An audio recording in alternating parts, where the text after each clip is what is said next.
안녕하십니까. JTBC 전원뉴스입니다.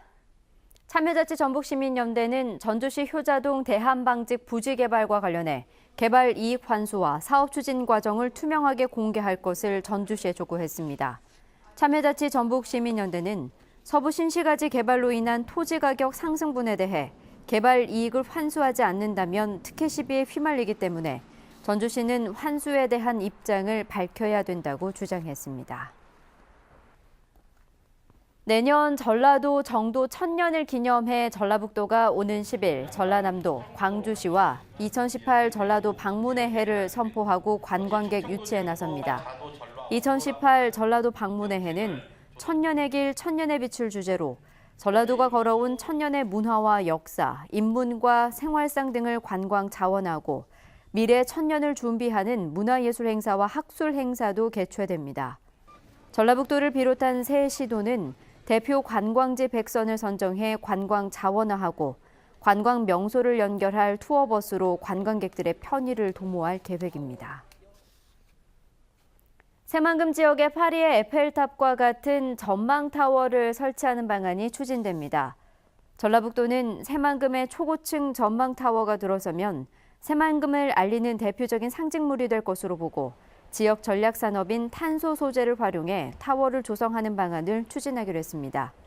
전라북도는 전체 사업비를 400억 원 규모로 잡고 일단 내년도 국가 예산에 기본 설계비가 반영될 수 있도록 예산 활동에 나설 계획입니다.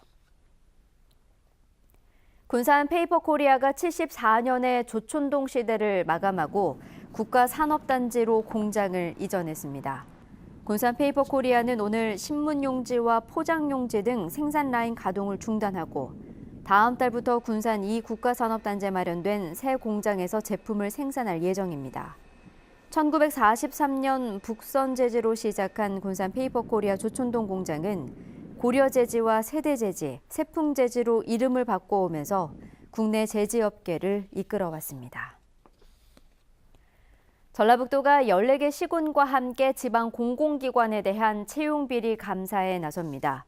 이번 감사는 전라북도와 시군 감사관실이 주도해 공공기관 직원 친인척의 부정한 채용과 청탁에 의한 불법 채용 문제를 점검할 예정입니다.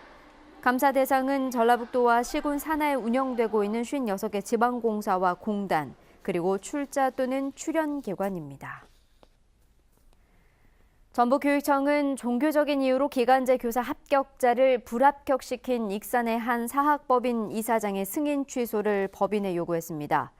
전북교육청은 익산의 A중고교를 운영하는 학교법인 B 이사장이 지난 1월 중학교 기간제 교사 채용 과정에서 비공식적으로 지원자들의 면접을 본 뒤 합격자 1명을 뒤바꾼 것으로 감사 결과 적발됐다고 밝혔습니다. B 이사장은 비공식 면접에서 성경시험을 보고 교회를 다니는지를 물어본 뒤 뒤늦게 합격자를 불합격 처리한 것으로 알려졌으며 지난해부터 중학교뿐만 아니라 고등학교에서도 불법으로 인사위원회를 설치해 면접을 본 것으로 확인됐습니다. 전북교육청 소속 부부공무원 60여 명이 5년간 가족수당과 자녀 학비 수당으로 8,600만 원을 중복 지급받은 것으로 드러났습니다. 전북교육청이 중복 지급이 의심되는 교직원 17,000여 명을 대상으로 가족수당 지급 실태를 조사한 결과 지난 5년간 66명의 부부공무원이 가족수당과 자녀 학비 보조수당으로 8,600만 원을 부당 수령한 것으로 나타나 환수 조치했다고 밝혔습니다. 전북교육청은 교육공무원과 지방공무원, 공단 직원 등의 시스템이 연계되지 않아 부양가족 신고서에 배우자가 공무원임을 밝히지 않을 경우 적발이 어렵다며 개선 방안을 마련하겠다고 밝혔습니다. 전북경찰청은 중국에 서버를 두고 판돈 800억 원대의 불법 도박 사이트를 운영해온 42살 홍 모 씨를 구속했다고 밝혔습니다. 홍 씨는 지난해 12월부터 약 9개월간 중국과 군산을 오가며 불법 스포츠 도박 사이트를 운영해 회원들로부터 820억 원의 판돈을 받아 12억 원의 부당 이득을 챙긴 혐의를 받고 있습니다. 경찰은 불법 도박 사이트 이용자 39명도 단순 도박 혐의로 불구속 입건했습니다. 국가보안법 위반 혐의로 기소돼 1심에서 무죄가 선고된 김판태 군산 평화와 통일을 여는 사람들 사무국장이 항소심에서도 무죄를 선고받았습니다. 재판부는 김 씨의 행위가 국가의 존립과 안전을 위태롭게 하고 자유민주주의에 실질적인 해악을 끼쳤다고 보기 어렵다며 이같이 판결했습니다. 김 씨는 지난 2008년부터 한미 군사연습 등을 반대하고 북한 관련 문서와 책자 등을 보관한 혐의로 기소됐습니다. 전북은 오늘 대체로 맑은 가운데 낮 기온은 16도에서 19도에 머물렀습니다. 내일은 점차 흐려져 저녁부터는 비가 내리겠습니다. 예상 강수량은 5mm 안팎입니다. 아침 최저 기온은 4도에서 9도로 오늘보다 6, 7도가량 크게 오르겠고 낮 최고 기온은 17도에서 19도로 오늘과 비슷하겠습니다. 이번 비는 모레 아침에 그치겠지만 금요일 한 차례 비가 올 것으로 보입니다.